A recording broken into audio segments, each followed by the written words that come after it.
Here on PTL, we like to feature Everybody Gardens editor and good friend, Doug Oster.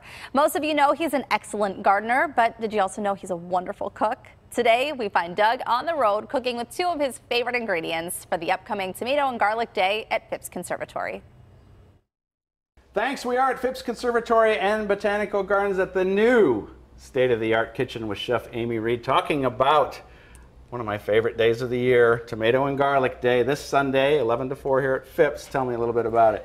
It is a wonderful opportunity to come out to Phipps. On our lawn, we're going to have a festive market that's going to have farmers and olive oil purveyors, and it's going to have body bathworks, all kinds of things to come and see. But a chance for gardeners to bring their own produce to help the hungry, right? Absolutely. If you donate food to the food bank during this day, you will actually get free admission to Phipps. So you can enjoy the free event on the lawn and then come on in and tour and see the wonderful summer show. That's right. And then I know one of your vendors, Enid Valley Garlic, is going to have a ton of garlic there for gardeners if they want to plant some, and certainly plenty of garlic there to eat too.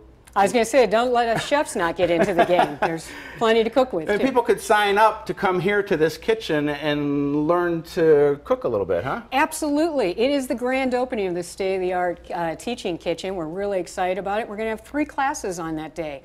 There's going to be a chutney and hummus class, we're going to have a salsa class, and a tomato and garlic gnocchi class. And it's for children and adults alike. You'll want to sign up. You can do that in advance because I'm sure there's going to be high demand. Yeah, and tell me a little bit about what you're going to be making here today. Today we're going to make a vegetable bolognese, and this is the same vegetable bolognese we use in our cafe for our pizzas and our children's meals. Back up, bolognese. Bolognese. Bolognese traditionally is a slow-cooked Italian sauce with pork and all kinds of goodness. We're going to make a really simple version that's vegetarian, healthy, and utilizes all the wonderful summer produce. No meat. No meat. And it's going to taste great. Okay. You won't miss it. All right, I promise. Show me how to do it. All right. So we're going to start off with some Roma tomatoes. And I use the Roma tomatoes because they've got a really nice meaty texture to them. So they're a great sauce tomato. And all I'm going to do is cut those in half and throw them on a sheet tray or any kind of roasting pan. Is it important to go up, or could it? They can go either way. Okay. This, again, simple. So I'm going to set those aside only while we get into some of the other veggies. So we're going to put some zucchini. It is the time of year where any home gardeners probably have all kinds of it. I know I do. A use for zucchini besides zucchini bread. Besides zucchini bread. And you'll notice I just cut that. I left this part up. I cut it down and cut it again so it kind of has these 4 little prongs, making it just so much simpler for cutting. And then I'm just going to come down. There you go. And I only need about a half cup of this, not even a full zucchini. But if you're making a big batch, this sauce freezes beautifully. Okay. Same thing with this zucchini? Same thing. We're going to do the same little cut. Another cut. I love that trick. Boom, boom, boom, boom. Easy. And it doesn't matter how thin or thick you cut these, as long as you cut them all the same size so that when you are roasting them, they'll be the same. And now with the eggplant, I'm just going to cut nice big slices. If you wanted to, you could cube them up. Is that what you're going to do? I'm going to actually do that. I'm going to cut it now into sticks and then come back on my sticks, which is going to give me a nice cube. And it's as simple as that. And I leave the skin on everything. It adds to the nutrients. It adds to everything. At this point, I'm just going to drizzle a little olive oil on all these great vegetables. And again, we're just adding a little moisture. We're going to do a little bit of salt. Yummy. Yeah, and with tomatoes, be generous with the salt. They love it. A little bit of pepper. And we're just going to toss that around a little bit so everybody gets a little bit of that olive oil love. Into the oven? Right into the oven, a 375-degree oven. And that's just for about 10 to 15 minutes, just till they're fork tender is all you need to do on that.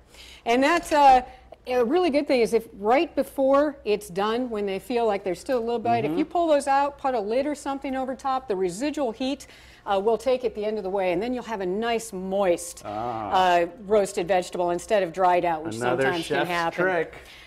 It's all in those little things that make the difference. So now on a saute pan, I put about a tablespoon of olive oil. I've got a 1/4 cup of onion that I'm going to put in there. And a teaspoon, maybe a tablespoon of garlic. It is the garlic. Wait a minute, you're about 2 cups short on the garlic. I know, it is that time of year. So we're just going to get that going. And really, you could roast these vegetables also with everything else. Keep it simple. You could even grill those vegetables and make this sauce if you want like a fire roasted. But I think I've kind of gotten cheated if I don't get to smell that garlic and olive oil and onion. As you can smell it already coming up. It is heaven. It is. So at this point, as these start to get translucent, and of course, the magic of already having some roasted, I've got the tomatoes, and now you see they've roasted. They're nice and soft to the touch. And you can do this in batches.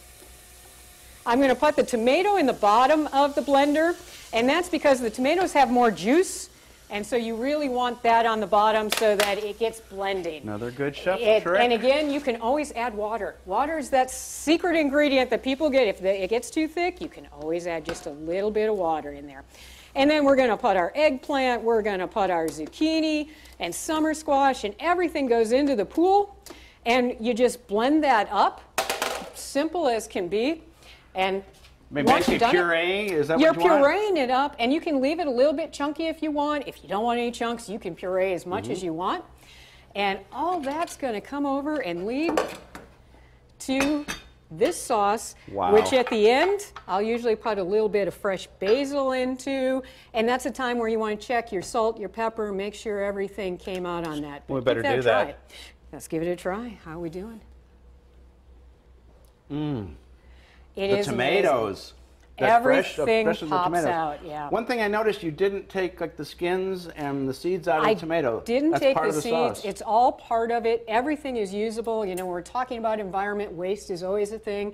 There's no need to waste wonderful flavors and nutrients. Now, if you absolutely don't like the skin of eggplant or something, take it off. Don't not make the sauce because of it. So I will be at the Tomato and Garlic Day all day, 11 to 4, and I am serving Ultimate Garlic Lovers Soup. I've heard about this. We can smell it in here. We can indeed. So I want you to try this, and I hope you like it. Because it is filled with about 2 heads of garlic. Well, no vampires tonight for me. I love it. So again, 11 to 4 this Sunday, Tomato and Garlic Day. Bring your fresh produce for the hungry. Absolutely. Do something good and get to come through the conservatory. This is wonderful. I'm glad you like it. I can tell there's garlic. Back to you in the studio. Doug needs to bring some of that next week. Well, thanks to Doug and Chef Amy. Sounds like it's going to be a great day, and that kitchen looks terrific. To find out more about cooking classes for kids and adults there and Tomato Garlic Day as well, find out at kdka.com/PTO. We'll have more information posted there.